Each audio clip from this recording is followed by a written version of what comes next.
Ötən ilin dekabrında Bakıdan Qrozno istiqamətində hərəkət edən təyyarənin vurulmasından sonra baş verən hadisələr diqqətləri araşdırma komissiyasına yönəltmişdi. Məsələ ilə bağlı artıq aviasiya haqqında qanuna dəyişiklik təklif edilib.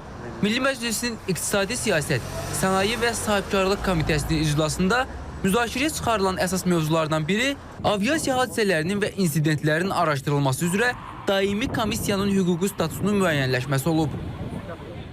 Bütün hadisələrin daimi komissiya tərəfindən araşdırılması nəzərdə tutulur və burada məqsəd bir tərəfdən təbii ki, təhlükəsizliyin gözlənilməsi və bütövlükdə təhlükəsizlik qaydaların daha yaxından tətbiq olunması. Digər məqsəd isə hadisələr baş verən zaman, qəzalar baş verən zaman həmin daimi komissiya tərəfindən araşdırmaların aparılması və araşdırma nəticələrinin sistemləşdirilərək, ümumiləşdirilərək təqdim olunmasından ibarətdir.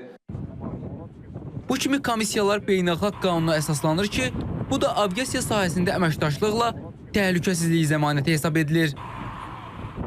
Əsas dünyada mülki aviasiyana bağlı iki konvensiya mövcuddur. Biri Chicago konvensiyası, biz danışdıq sizin, bir də Montreal konvensiyası. Burada bilirsiniz ki, beynəlxalq mülki aviasiya təşkilatı var.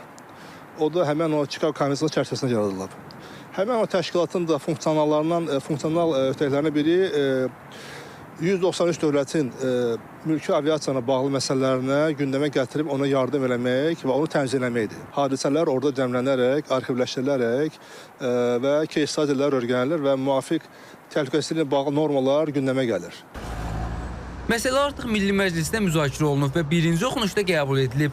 Layihənin növbəti oxunuşlardan da keçərək yaxın zamanda qüvvəyə minəcəyi gözlənilir. Daimi komissiya həm obyektiv şəkildə və hərtərəfli şəkildə sistemli olaraq həmin hadisələrin araşdırmasını həyata keçirəcək. Lazım olduğu halda həmin hadisələrlə bağlı araşdırma nəticələri ictimaiyyətə təqdim olunacaq. Amma təbii ki, daimi olaraq hesabatların hazırlanması və hesabatların müvafiq qurumlara və ya şəxslərə təqdim olunması nəzərdə tutulur. Qeyd olunur ki, müvafiq qurum tam müstəqil formada təsis edilməlidir. Komissiya aviasiya hadisəsi zamanı axtarış və xilas etmə, araşdırmanın təşkili, hadisələrin baş vermə səbəbləri, araşdırmanın nəticələri barədə hesabatın hazırlanması məsələlərini tənzimləyəcək. Vurğun Mədətov, Rüfət Əliyev, İTV Xəbər.